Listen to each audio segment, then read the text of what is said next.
pretty much what I can tell you is just what I know. I was in a vehicle that got pulled over by the FBI. That's where Captain Joe O'Shaughnessy was arrested out of, was our vehicle. I don't know what you heard or what you need to know.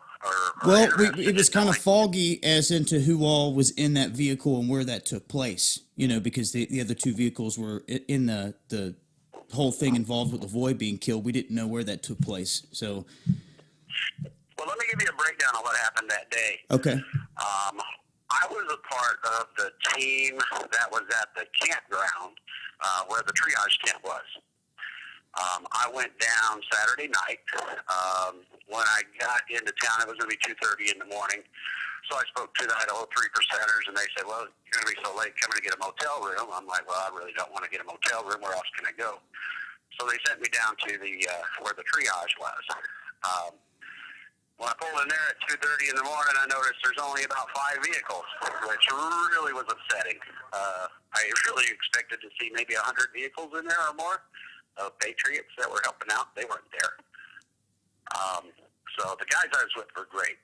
But the day that Lavoy got shot, these guys normally they would go in the morning down to the refuge, kind of find out what was going on, what the plan was.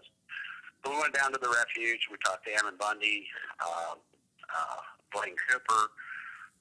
Most of the guys there found out, they were going to John Day to the meeting to meet with the sheriff that evening. And we pretty much figured that they had things worked out there. Well, we had to run into town to see Pete Santilli. Captain O'Shaughnessy needed to set up a website to try to get some donations because everybody was running out of money. The PPN was supposed to be helping the Oath Keepers and kind of footing their bill. That did not happen. Everybody was there footing their own bill out of their own pocket. Right. And everybody was running out of money. Right. So we went to Pete Santilli's room in town. We were there for quite a while. Stood out on the corner. A lot of the people that lived there were just waving at us and happy. Others just kind of didn't look our direction. And there was a particular Fed vehicle that kept coming by. So we kept waving at it. We're not doing anything wrong, so we're not worried. But Right. They kept going back and forth with this one particular vehicle. But when we left there, we had to run over to where the Oath Keepers were staying at the Sundowner. I get there and I find out that the full amount of people that were there were in one room. That's how much, you see on the news, there must have been hundreds and hundreds of armed militia there. I think I counted maybe 35 people. That's interesting because Blaine's recent statement said he escaped out of there with about 100 militia in another state. Where were their vehicles if you didn't see them? Well, I know the vehicles. Well, hold it now. Okay, I'll get to that part where I think Blaine left. Okay. After we left the Oath Keepers room, this is when everything starts to happen. Of course, while we're at the Oath Keepers room, we're outside, and we see the same Fed vehicle drive back and forth, and we're waving at it again. We waved at it every time it went by. Yeah. It was pretty obvious. Right. So we pull out. We have to run back over to Pete Santilli's room where they were finishing up. And Pete comes flying out, and he's full dressed. He's got his press gear on. And he says at that time that he had heard the shots had been fired, 2 men were down. We had no idea who or what, who got shot or who was down. We heard about a life flight helicopter. So Pete Santilli and Deb, they headed up to the federal compound where they were staged at the airport.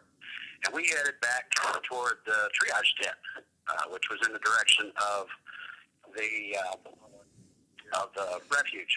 Well, as we were pulling out, Gary Underhill, which was driving the truck, his phone rings. And we're all quiet, and we're listening to him, and he's going, okay. He's like, well, how'd you get my... He goes, well, I guess you wouldn't be doing your job if you didn't have my number. It was the FBI, and they were calling him to tell him that shots had been fired. There were some injuries. They didn't go into too many details. They said, you guys are free to go, but you need to leave quickly. And they asked if we had access to communication to the refuge, which he said we did not. He said, well, if you can find anybody that does, tell them to call them and tell them they're all free to leave, but they need to leave now. So he's like, okay, all right. So he hangs up the phone, and he no more hangs up the phone. And he's 27 years retired law enforcement. He was in law enforcement for 27 years, sheriff down in, I think, Carson, Nevada. He's also Iraq vet and some other. He says, guys, the black and white just pulled out behind us. They came out quick. Oh, crap, there's a Fed car behind them. We're getting lit up. And then they light up. He goes, guys, this is a felony stop. Keep your hands away from your guns. So we all did. Well, they came up, surrounded us. The Fed car that was behind them was the one that had been tracking us all day. At that point, Gary, being ex-law enforcement, he told them we're code 4, which means we're no danger to you. He's trying to calm them down. They're wired up. I swear every one of these feds didn't look like they were more than 22 years old. At that point, Gary sticks his head out the window and looks behind us, and he says, could you please have those 6 feds with their AR-15s pointed at the back window, put them down? So eventually they calmed down enough, and they took their AR-15s off the back of my head. And this is after they just told you that everyone was free to go? That's correct. Ridiculous. That's correct. So while they had us detained, they started asking for identification. Who are we, blah, blah, blah.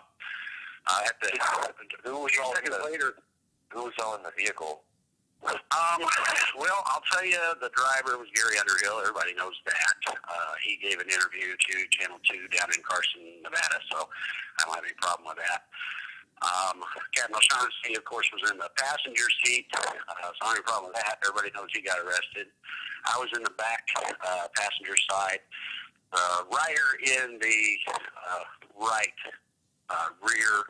I don't really want to give his name because he did not give his name to the FBI. He was ex-law enforcement, too, and said he wasn't giving his name. He didn't have to, so he didn't. Fair enough. So about that time, Captain O'Shaughnessy's door opens up, and they say, Captain O'Shaughnessy, could you step outside? Well, then he disappeared. They took him. It's interesting they call him Captain. They're addressing him as Captain. Oh, yeah. So they took him out quick. And then the guys came up, and the feds came back up. Oh, go ahead. Did they call him Captain O'Shaughnessy? That's kind of what everybody called him. They might have called him Joe O'Shaughnessy or Mr. O'Shaughnessy. I see what you're saying. Okay. Okay. All right. So obviously they already had a warrant for his arrest. If they had a warrant, at least they were told to get him. So I highly doubt they had warrants for anything. So they snatch him out of the truck, and then they stay there a little bit. They run all our names that were, well, mine and Gary's, and they look at us and they say, you're free to go. So we took off and we headed toward the refuge. Well, not toward the refuge. We were going to the triage tent, which was right before the refuge. Without Captain O'Shaughnessy. They already had Captain O'Shaughnessy. He wasn't going anywhere. We asked him, why is he being arrested? They said, we can't tell you. And so we went back to where so we could secure Captain O'Shaughnessy's gear and stuff and make sure it was tightened up. But on the way back to the refuge, right before we got to our staging area, where the triage tent was, there was a convoy of, I didn't count the vehicles, but maybe somewhere between 6 or 8. And that's when I assumed that, because the only place it could have come from was when everybody left the refuge. Now, while I was in and I heard some communication, like somebody did say that Blaine had said he was going to die there. He wasn't going to leave. But I just find it interesting. I just find it interesting that all these key players have had federal warrants put on them, except for Blaine, a man that was the last in command, that was moving machinery, in his own words, into a defensive position, was driving the vehicles on the property. It just leaves me wondering, how does this man not have, how did he slip out of there untouched? Well, he was pretty much Ammon's right-hand man. He never left his side. He always was there to what appeared to be protect him and, guard him. And he was his info man, his cameraman. And he was just always there with him. So, and you never yourself heard Blank Hoover say that he would stay until the end, that he would die. I did not. I was told it had to be secondhand hearsay. Right. I was in the room where the communications was, and he had just told them. Right. Okay. Okay. So when I saw the convoy, I assumed that everybody had probably left the refuge. So at that point, we packed up Captain O'Shaughnessy's stuff. We got everything secured for him so that whenever he gets out of jail, it's in a safe place. And then we pretty much, there was nothing else we could do. I'm telling you, there was, whoever was on the refuge, which weren't many, and what was left in town was maybe a dozen guys, and then there was us 5. And then the rest of the guys at the triage tent, they took off to head home, and that would have left me and one other guy, and we were just civilians that had just heard the call and just came to help in any way we could. That kind of left us there, and we're like looking at each other going, well, I think it's time for us to go too. You can't stand in front of 200 FBI cars by yourself. Right. Don't put the convoy on your way. Oh, okay. So as I head out, I live in Salem, so I have to get on Highway 20. I get 40 miles out, and I look up in front of me and headed toward Burns is a long, long string of lights. And I'm like, okay, this is bizarre.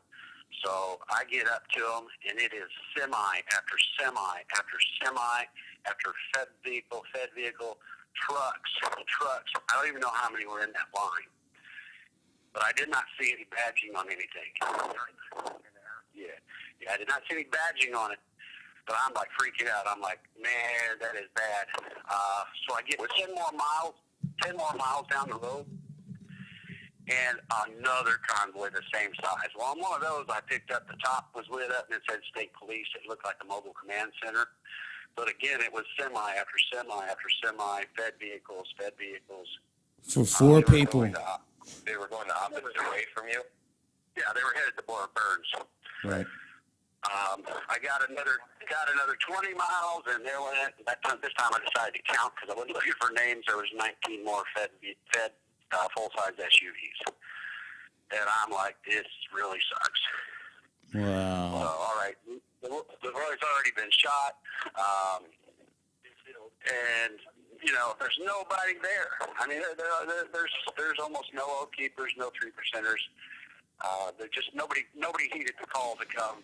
So, with the peaceful part of it. Do you know where Mr. Brandon Curtis and the 3%ers were? Because, I mean, it's a question that's been brought up because I know they said they were going to be there as a security buffer, and a lot of people have been asking, where were they at during this whole thing? Well, I never got to meet him. I wasn't there that long. Oh, you guys don't know him? Okay.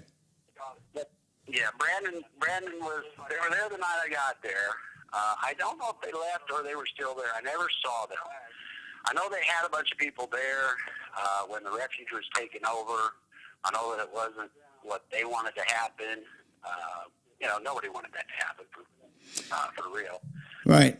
But a lot of them, there was a fair number there for a while, and then people had to go home. And it looked like to me when they went home, there just wasn't any rotation. Nobody came back. Right. And all it needed was numbers. It wasn't about force. Nobody was looking for a fight.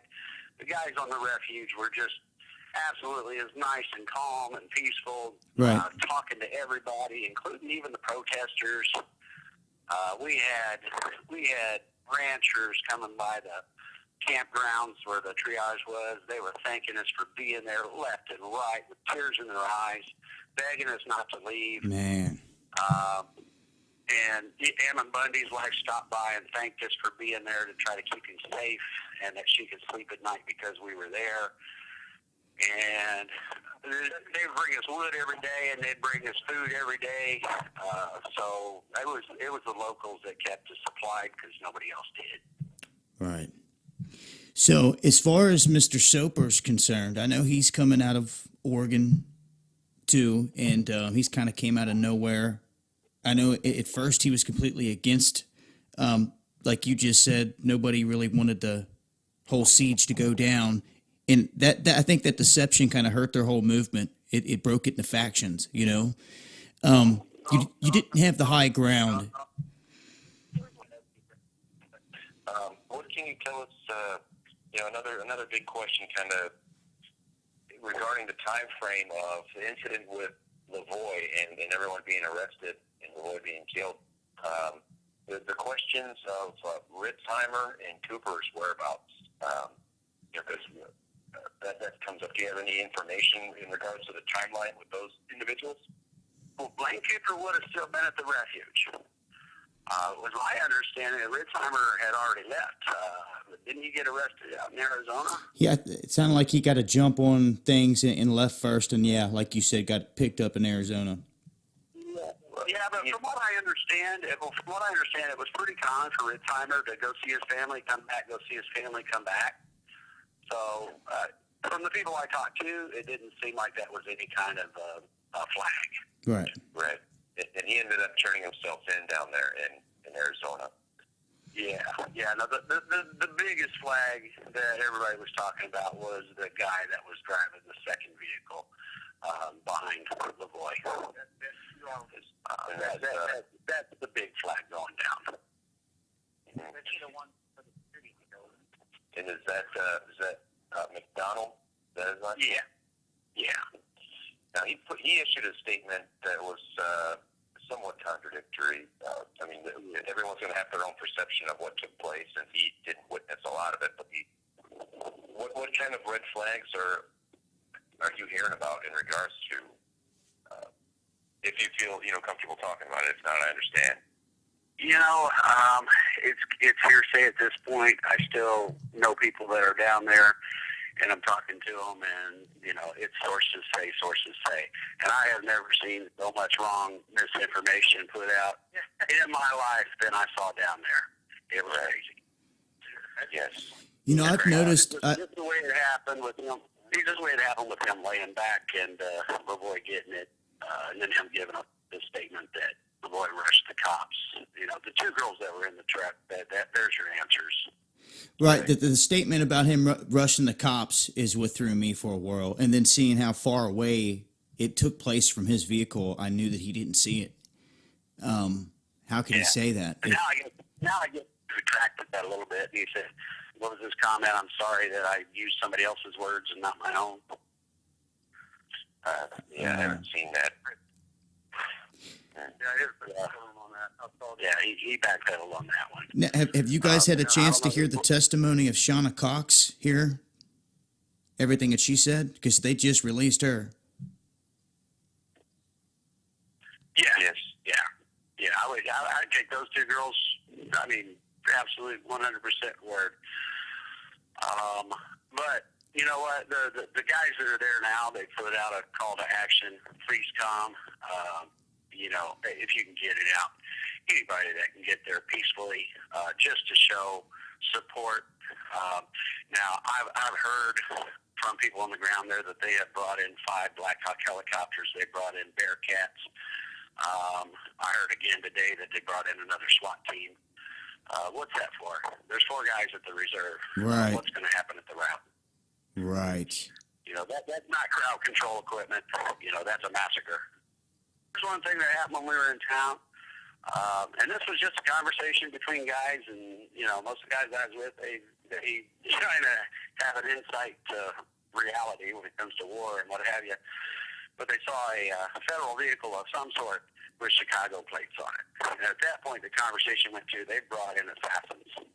There's no reason for a vehicle to be all the way from Chicago. And it was shortly after that that Lavoy was murdered.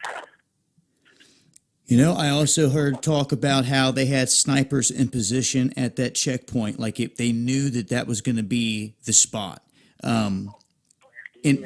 have from there, the only information I have is what the girls said, which was there were snipers in the trees. didn't know. You know, we weren't there for their security detail, but we might have headed into town with them to go. They were going to see a sheriff, a peaceful rally. You know, 200 people to be there in John Day. You know, the feds knew what they were doing. That sheriff wasn't any part of it, but that's why he wasn't worried. And everybody knew that he had left his guns in the refuge. And everybody that's at the refuge said his guns are at the refuge. Wow. I think the bigger picture here is that the feds didn't want Bundy going over to John Day because a lot of the shit's been going on in John Day, and there's a lot of ranchers over there. They didn't want them, you know, riling them up, and so that's why they you know, did that. They took the opportunity to do that because there was 200 to 400 people in John Day waiting for him to show up, and they were going to have a meeting of the minds, and a lot of the ranchers were going to protest as well, and just start, you know, whipping up their contracts with the feds and stuff. Yeah. So they stopped it.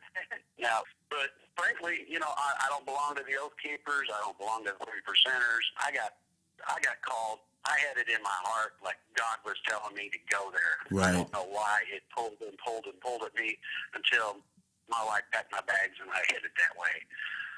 So I was in a position where, you know, I don't know medical, but the guys I was with did. Hey, I can do anything that they tell me.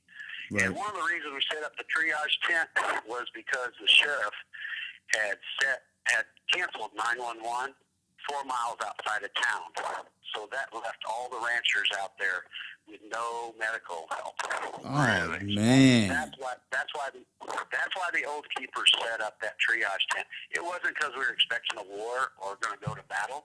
It was because somebody might get hurt and they might need some help. If something goes down tomorrow, it was intentional and it was planned. It wouldn't surprise me to find out that I'm on the terror watch list and that I'm on the no-fly list for doing absolutely nothing. I think that they're just going to try to make an example of anybody and everybody. Come get me. I got no defense. I got no money to pay a lawyer, so I'll sit the 6 years out if I have to for my country. I don't have a problem with that. But somebody needs to make it heard and make it known. So I appreciate you guys and what you do, putting the real information out. And I'm going to hand you back to Anthony, and thank you for the things you do. Thank you, sir. Thank you, Tony. Thanks for being a real patriot, brother. Hell yeah. You know, and today what I saw was either he got shot in the side, and he was grasping his side, or the cop probably asked him, do you have any guns? And he said, no, show me. And he went to lift up a shirt, you know, and, he's reaching for a gun, pop. And then the other guy comes out of the woods, pop, you know. And, well, and you know, you're right about that. But it very well could have, the shot could have came from the wood, too. I mean, we won't know. Right. I want to don't know at this point. I want to see some damn dash video. I know there exists. Right. I know. Right. I know there's more footage that exists. The thing is, we'll probably never see it, or if we do, it'll be so long down the line that people are like, you know, my wife actually caught the picture. Right. That was of an officer from a view that came from the ground. So there is ground footage for sure. There is a picture out there that shows that there's ground footage. Yeah, I tried to get you, speaking of picture, I tried to get you that picture of O'Shaughnessy being arrested. But I can't find it for the life of me. I don't know where the hell it went. Oh, they left it, huh? I don't know what the hell's going on. Anyways, I know you guys said you got to go and stuff. I can talk about this shit all day long.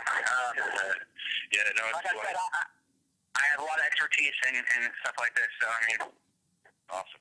Oh yeah, experience. I don't want to say expert like I'm God's gift or whatever, but experience. No. Let's put that. Sure. Definitely. Well, you guys, I appreciate you guys very much. Definitely, we'll keep in touch. If I'm ever down there in Oregon, in that area, I'll hit you guys up. Yeah, we'll take you shooting, man. That'd be awesome. Hell yeah. Get some tannerite if it isn't illegal by then, and we'll shoot some shit. Yeah, that sounds awesome. Hell yeah. Cool, guys. All right, you guys take care, man. Hey, you too. Godspeed. Keep safe. Much love, guys.